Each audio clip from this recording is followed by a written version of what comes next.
Hey guys, going back to Dubai after a couple of weeks in Europe, and I have to say Europe was fantastic in the summer. So have a look and enjoy. Okay, it's rap.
Guys, I hope you liked the travel lifestyle video, and if you want to more of that, let me know in the comments. I will put a little bit lifestyle into my vlogging as well.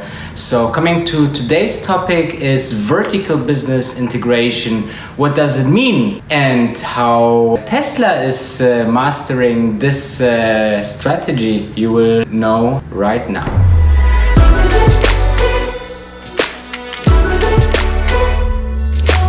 So basically, vertical business integration is that, for example, let's say you have a shoe manufacturing company, all right?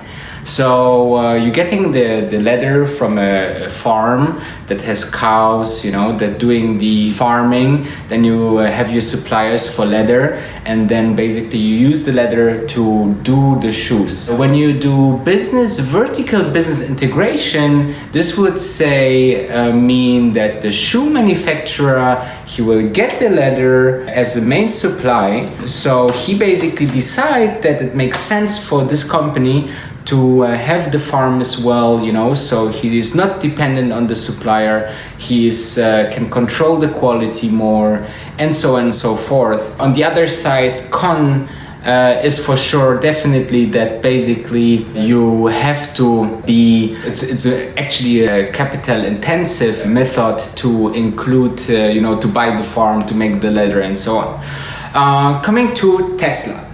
Tesla is doing this already since a very, very long time. They were in the news. I think it started with that they did their own seats. So, the car manufacturer usually they do their own engine, they know their own chassis, but they use outsourced the lighting, for example, the seats and so on. But the seats, according to Tesla, was quite expensive but easy to make. So they decided just to make the seats by their own. Moreover, the seats are full synthetic leather, which is basically very nice and sustainable for the environment, as farming and leather products and farming brings the CO2 level worldwide up. I think it's responsible for 30% or so. So you see how important it is that Tesla using synthetic leather for their overall mission. I think the only leather that they currently sell from animals is actually the steering wheel. So summarized, number one, they do their own seats. The seats are basically, there's really gold in the seats. If you want to have, when we want to say it this way, there's a lot of profit margin in the seats. So they just decided to say, hey, let's do the seats by our own and get this margins on top of ours. So the second thing just recently announced by Tesla is that they want to go into the insurance business. Why? Because first, the insurance for a Tesla can be quite high, and as you might know, the insurances are based on data, statistic, and so on. And due to the very sophisticated autopilot and recording and statistic that Tesla gathers from the whole fleet, from the whole cars they sold already. Like they have already like 1 billion miles of data. That's like a 1 with like 9 zeros. Okay, so basically this is very, very huge data, big data that they can, you know, analyze, and based on that they can really do really good quotes for the insurances. So it's a win-win situation, because basically they get the money first, they have to just pay the money when there is an accident, so the cash flow actually going up, and the customer gets a much cheaper insurance from Tesla directly, and they can directly sell it when they sell the car. So it's a really interesting feature that Tesla will announce just in a couple of days or weeks. They just have to complete one more acquisition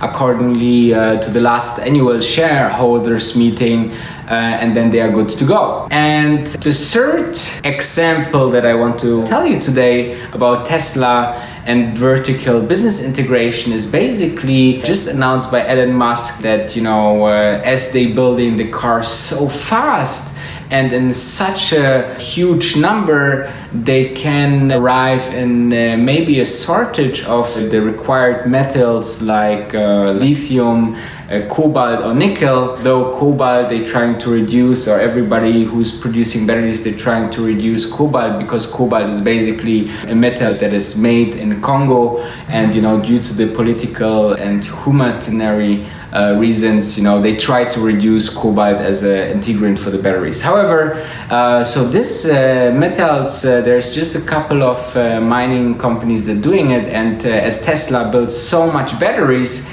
they maybe get into a shortage of this metal, so they are thinking to ensure, you know, the supply to get into the mining business as well. And, you know, Elon Musk has his Boring company and SpaceX company, which are very good in engineering. Tesla as well, of course. So I have no doubt that they could figure out also the mining issues, or even can revolutionize mining industry overall.